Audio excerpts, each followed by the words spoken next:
Channel 6 mobile app is now even better. Download it today. Now, on News Channel 6 at 5, a guilty plea in the murder of an Aiken County woman. What sentence the confessed killers will serve? As you news at 5 starts now. Live from Television Park, this is WJBF News Channel 6 at 5. And good evening, everyone. I'm Randy in for Brad and Jenny. Thanks so much for joining us for your news at 5. Coverage you can count on begins in Aiken County with an update to a murder case. The Richmond County Sheriff's Office is investigating two of its own officers. According to Chief Louis Blanchard, two deputies did not meet the high standards established under Sheriff Brantley's administration. This was determined after a routine internal auditing process in which supervisors reviewed body cam footage. No word on how long the investigation will take. Chief Meteorologist Jenna Petraggi joins us now for our first check of the weather. Jenna, a nice day today. Yeah, after the rain we had late last night and early this morning, we did clear and dry out quickly. And here's a look at today's almanac. We picked up just 0.03 inches of rain early this morning in Augusta. And our high temperature of 66, that actually happened around 3 o'clock in the morning. And then around sunrise, we cooled down to 53. And then once we got into the afternoon, we climbed into the lower 60s again. So right now, we're at 59 in Augusta, 60 in Bamberg. Evans, you're at 57. Wrightsville sitting at 58. 53 in Edgefield. Relative humidity nice and low today. We do have high pressure moving in now behind the cold front, and it's breezy now with wind gusts coming in out of the west, 25 miles per hour, or 23 now in Augusta, 24 in Evans, 23 in Aiken. So the winds are going to settle down the rest of this evening with temperatures getting cold. We'll be in the lower 40s by 9 p.m. and the wind will make it feel even colder than that. So by tomorrow morning, we will have a freeze, 30 degrees, and then it's going to warm up quickly. 68 will be our high on Sunday, and then we cool down again on Monday. But just in time for the holidays, we start to see those temperatures rebound again, and I'll have more details on that coming up. Back to you, Graham. All right, Jenna, thank you. There was an unreported meeting between South Carolina Governor Henry McMaster. Today, Georgia's Public Service Commission voting on a new plan that could significantly impact the state's power supply. The deal between the Commission and Georgia Power would allow the utility to add thousands of megawatts of new capacity, which is necessary to build several proposed data centers in the state. Under the deal, Georgia Power has pledged to use extra revenue from these data centers to help keep rates in check. Any impact to rate spending from this deal wouldn't be felt until 2029. This is something that we are always working towards, keeping our customers in mind, knowing that every dollar helps to when in today's economy, helping with utility bills, knowing that every dollar counts. So if we can help with that, we will do everything we can to do so. Today's approval means nearly 10,000 megawatts of new power plants will be certified, clearing the way for construction. Most of that power would be used to support data centers across the Peach State. Of course, that vote could impact the data center project in Columbia County. Georgia Power approved the power consumption plan for the data center in Columbia County. Council members say the cost of setting up, building, and running the center will be covered by the end users instead of residents. We'll have more on the vote from the state capitol and reaction tonight on News Channel 6 at 11. The proposed roundabout in Augusta may not be moving forward. Last night, Augusta's Historic Preservation Commission voted unanimously to recommend dropping the project. The roundabout would have been located between two churches at the intersection of McDowell Street and Montesano Avenue. This sparked concerns from neighbors who live and work in the area. People going to businesses, going to the churches, come from the schools, and it's just, we don't think a roundabout would be the safest place to be, with as much pedestrian traffic as we have. Traffic circle is just totally out of context with the established neighborhood of Somerville. And so as such, we believe that we have an opportunity to speak out and remind the mayor and commissioners that there are historic considerations that should be taken into account as they do these public works projects. Now, neighbors say they aren't opposed to roundabouts. They say they're more open to adding a roundabout nearby between Central Avenue to improve the flow of traffic. Well, a Christmas lights display in North Carolina is catching tons of attention, but not all of it is positive. Shakira Speaks has the story. This is crazy, beautiful, awesome. Let your kids see this stuff. Neil Hewer's light show in Waxhaw is huge, with more than 60,000 flashing LED lights, syncing with a playlist of 15 Christmas songs. It's 100% beautiful. Despite the happiness viewers say they feel from watching the show, the homeowner says his display caused a bit of a stir with his homeowners association board. He says they've complained it brings too many unwanted visitors to the neighborhood. That's the argument. They say this is all private property. Our roads are owned by our HOA, so they're technically not public. However, if you're coming through here to deliver something, to visit somebody, to do anything, the roads are the roads. I mean, they're throughways. They're right-of-ways for people to pass. Hewer says the HOA board sent him a letter addressing their complaints. He declined to show the letter in case of any possible litigation. We looked at the HOA's bylaws, and nothing explicitly prohibited homeowners from operating any entertainment show. I always do Halloween and Christmas. So did they have an issue for Halloween? No complaints. Nothing I believe I'm doing here is impacting the neighborhood, or against rules and regulations that we have in the neighborhood. Hewer says the average time anyone stops to watch the lights is 3 minutes. Then they drive away. It's not that big of a deal. Yeah. And right now, there's nobody even coming or going. And this man has made a spectacular display for everybody to enjoy. And I cannot understand why any person would not want their kids, their grandkids, to see such beautiful. Yeah, he went to the effort. He went to the effort to put it in. You might as well let people see it. Every time somebody would give positive feedback, it's just more fuel to make me want to do it more. You know, I want to make people happy, and this makes people happy. Each month, News Channel 6 honors an African American who is making strides in their field with the Mary L. Jones Black Affirmation Award. News Channel 6's Carlton T. Clay introduces us to an 80-year-old author who believes that he can do anything he puts his mind to. Caleb Bradley is the co-author of Caleb Can Do Anything in the World That He Puts His Mind To, a children's book he wrote and published with his mother. And with this book, Caleb has an important message for all of his readers. So the book is about me, but if you get the book, it's like telling kids and parents that they can do anything in the world that they put their mind to as long as they believe it. For more information on how you can purchase Caleb's book and to watch the entire interview, visit our website, WJBF.com, and click on Celebrating Black Excellence 365 under the Community tab. I'm Carlton T. Clay, WJBF, News Channel 6. Coming up, there's a new leader at NASA. What the future of space travel looks like when we return. The college football playbook. So ahead, coping with the stresses of the Christmas season. What a local church did for those feeling the pressure after the forecast. High pressure moves in, and it's going to be a sunny and mild weekend, and Christmas Day is looking pretty mild as well. Definitely much warmer than what we're used to. I'll have all the details coming up.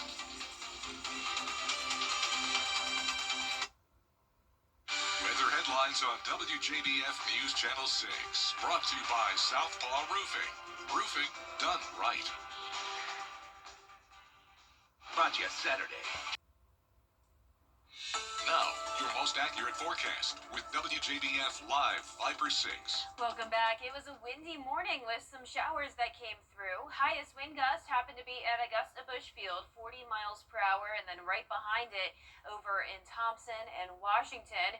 Right now, our winds are gusting up to around 30 miles per hour, really starting to settle down up to around 24 in Evans, 23 in Augusta and Aiken. And this is our Terry Lambert Hyundai Skyview cam, where you can see our American flag still blowing a bit, along with a beautiful sunset behind it. So 59 degrees out there with winds out of the west, 9 miles per hour sustained. Dew points are low in the 20s, putting our humidity at 31%. So nice dry air in place with temperatures in the mid-50s through low 60s, a little bit warmer down towards the south. Now for our satellite and radar, we have high pressure moving in. Here's the cold front that brought us the gusty winds this morning, along with a few showers. And then as we look ahead to the rest of our day tomorrow, we're going to start to see those temperatures get colder, 30 degrees at 7 a.m. and then climbing into the low 60s in the afternoon. For your weekend forecast, you can see we'll only be topping off at 63 tomorrow afternoon, but then we do warm up on Sunday to 68, staying mostly sunny and dry. So here's our future cast. Once the high pressure gets closer to our area, winds will settle down overnight. So once the winds settle down, that will allow the temperatures to once again drop to around 30 degrees, and the winds will be calm tomorrow morning. Now on Saturday, we're staying completely sunny, winds coming out of the south, helping to warm us up ahead of this dry cold front that will be moving in on Sunday. So a few clouds possible on Sunday morning, and once the cold front passes by, winds will shift directions again, and we'll have this colder air settle in for our Monday. But in the meantime, once again, Sunday will be a warmer day. And speaking of warmer days, that's the case for the 2025 Christmas Eve forecast. We're going with a high of 72 degrees.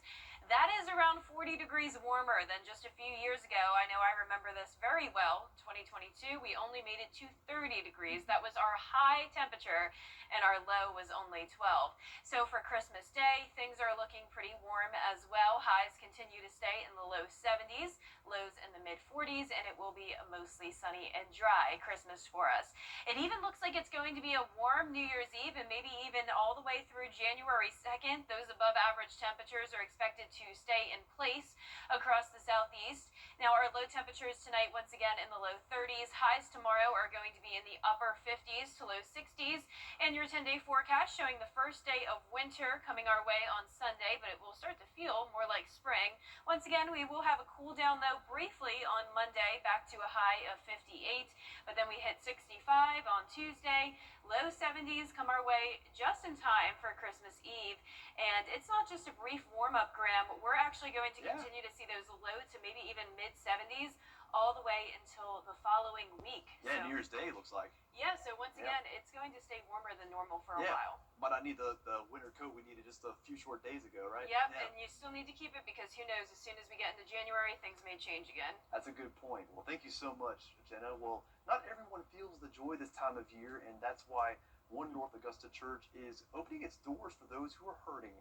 St. Bartholomew's Episcopal Church hosted a Blue Christmas service. It's a gentle candlelight gathering for anyone feeling stressed, lonely, or grieving during the holidays.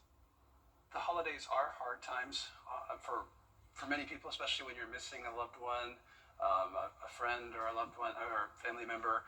And I think that services like this can be very healing. When we have liturgies that remind us that God's presence with us, even through our struggles and even through hard times. Shippen says it's a tradition they do every year, and that service was free and open to anyone.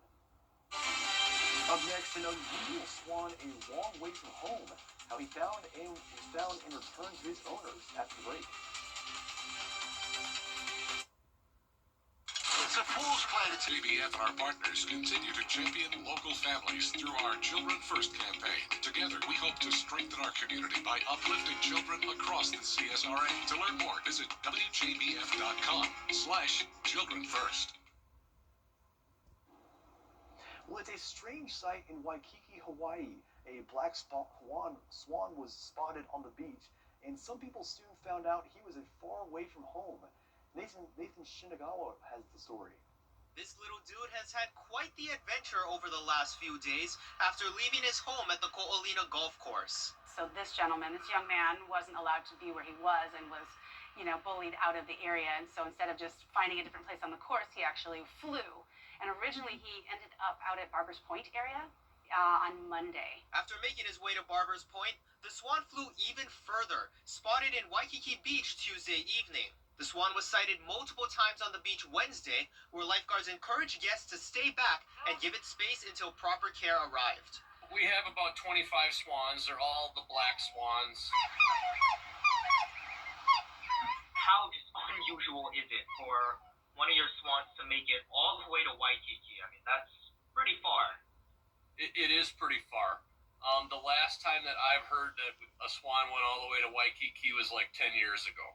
Eventually, the swan was caught, and Susan Wilkinson's nonprofit Susie's Duck Sanctuary helped return him to his home. he needed the proper diet. He needed proper water. He was extremely dehydrated. They can't drink salt water, and he was in a really saltwater environment. He needs to be with his family. He needs to be with his kind, and that's part of the deal of keeping Hawaii not having extra invasive species and keeping them contained in those special areas so we don't disturb the natural environment. Upon its return, the swan was moved to a new area of the course away from where he was first phased out and received a harmless wing clip to keep him from getting lost again. Really cool to see those swans made it home safe. Well, that does it for this half hour, but we have more coverage you can count on coming up at 5:30, including the deadline to release the Epstein files happening today. We'll tell you what comes next after the break.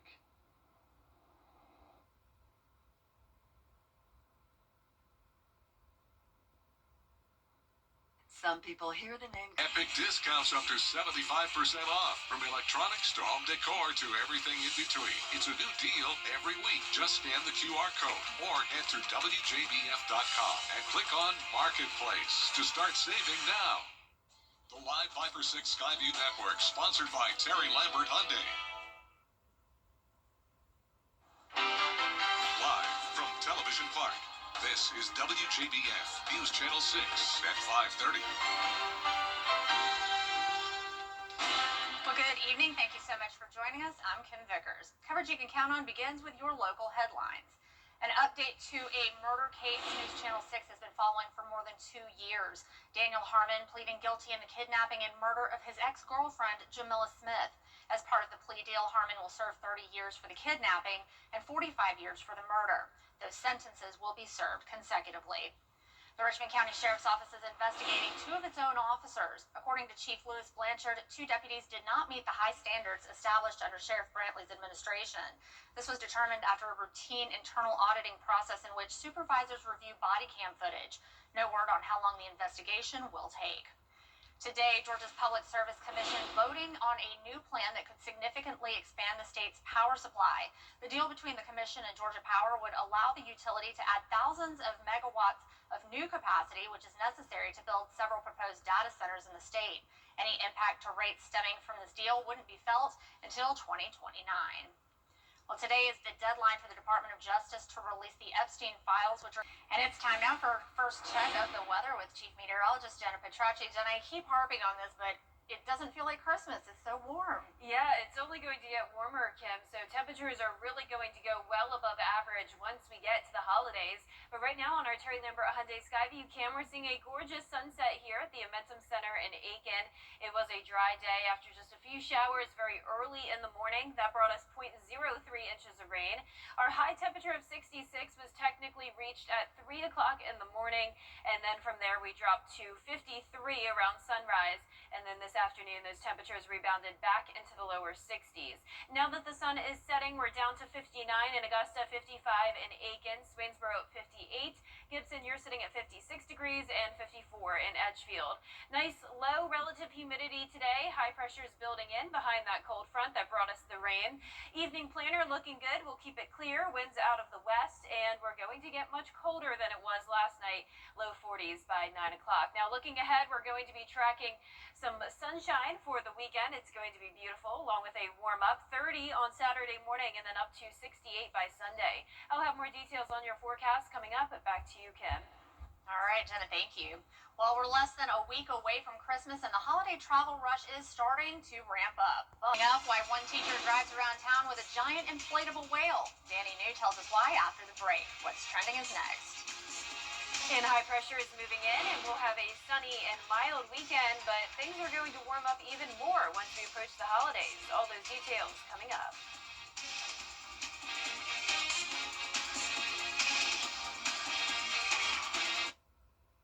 Tonight, tracking a couple. Your most watched local news is getting a big plus. WJBF 6 Plus. The CSRA's trusted news source, now on demand. WJBF 6 Plus is ready when you are. Download it free today on your favorite streaming device. Book direct flights to Washington, D.C. at flyags.com. Welcome back. It's time now to take a look at what's trending.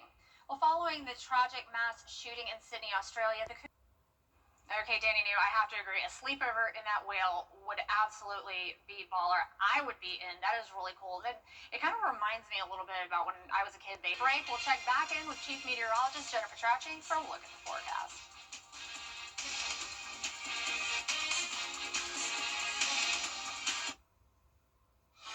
The Hyundai Getaway December. Oh, what fun it is on Live to count down to the holidays. With Michelle Pfeiffer, Hugh Jackman, Kate Hudson, Sigourney Weaver, George Clooney, and more. Oh, yeah. And oh, what fun awaits with Eat, Drink, and Be Merry Week. Holly Jolly gift bargains, Live's annual sweater party, and Santa comes to town for our holiday special. Is that why that guy's here? Weekday mornings at 9 on News Channel 6. Weather headlines on News Channel 6, brought to you by Southpaw Roofing. The Coffee Club on News Channel 6, sponsored by Honda Cars of Aiken. Now, your most accurate forecast with WJBF Live Viper 6. Welcome back. We did pick up on some rain yesterday and early this morning. Very beneficial rainfall to help with our drought. Some places only saw around 1/4 of an inch, while others got up to an inch. And this is just over the past 24 hours. So if you go back to 48 hours ago, then some places saw even more. Now, the rainfall totals also came with some gusty winds. We saw wind gusts between 30 to 40 miles per hour. Highest gust at Augusta Bush Field, and then 39 at both Thompson and Washington's airports.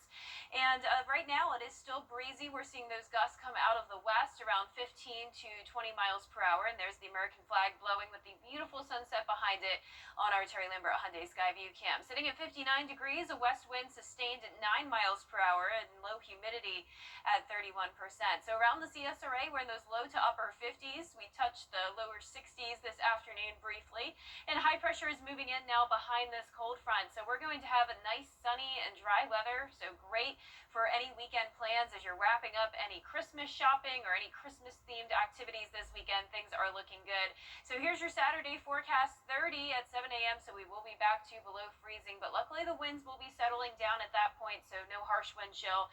And then we'll be at 60 in the afternoon. Now on Sunday, it's the beginning of winter, December 21st.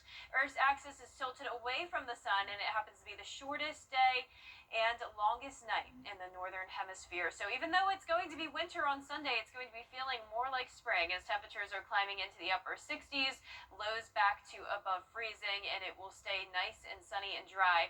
Now here's our futurecast. So tonight at 6 p.m., winds coming out of the west.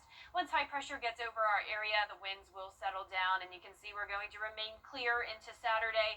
But an approaching cold front will bring us that south wind, helping to warm us up, and it will also bring some cloud cover early Sunday morning. And then as the cold front moves through, we're not going to see any rain, but those winds will shift directions again coming out of the north, and that'll bring in some cooler air for Monday of next week. But let's jump ahead to Christmas Eve. I know that's what everyone is wondering. What is your Christmas Eve and Christmas Day forecast? Well, do you remember back in 2022? I know I do. It was bitter cold with a high of only 30 and a low of 12. A huge difference just 3 years later. We're going to be in the 70s for highs, and lows are going to be above freezing. Now the mild weather continues into Christmas Day. It's going to be beautiful. Highs stay in the low 70s, lows in the mid 40s. And let's look at how this compares to last year. So last year Christmas Day was at 59, closer to average. And look at these records. This just goes to show how this time of the year down in the southeast, you never know what you're going to get. Hottest Christmas on record, it was back in 2015, not too long ago, 81 degrees, and then 26 back in the 80s. Now the warm weather is here to stay for quite some time. It looks like we'll even have a warmer than normal New Year's Eve and New Year's Day, and not just here, but all across the southeast. Going to see those above average temperatures. Now the low temperatures tonight, below average. We're going to be at around the freezing mark, some places slightly below. Highs tomorrow in the upper 50s to lower 60s. And our 10-day forecast now showing a lot of sunshine with not much rain in the forecast. Looking forward to all that sunshine on Christmas Day, but I know a lot of you probably wish it was a little bit colder. But I know personally for me, Kim, I am just excited that we can go out and about with our family and friends on Christmas and not have to worry about bundling up like we did in 2022. That is true, and that was very, very cold. I just like it to be a little nippy out for. I mean, it's December, it's Christmas. It should be a little cold. Yeah, I think like a sweater weather There would you be go. good. Just not the scarves, the gloves, the beanies, all that. I can go with you on that one. All right, Jenna, thank you. Well, coming up, a very Special guest arrived on a train in a small town in Kentucky. We'll have more when we come back.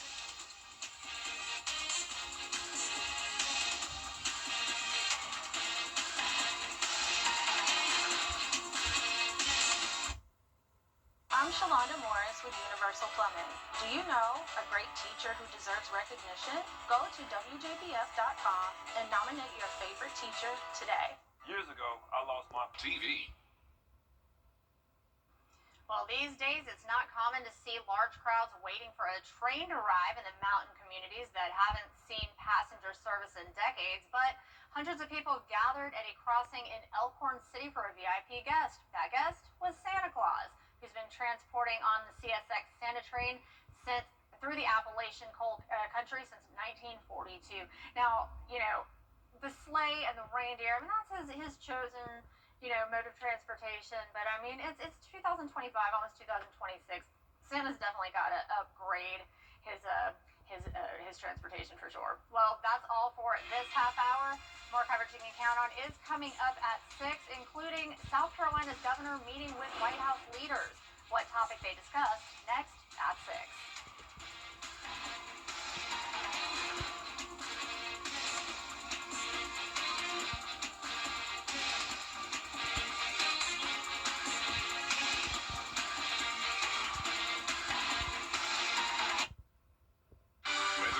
On WJBF News Channel 6, brought to you by Southpaw Roofing. Roofing done right. got in an accident.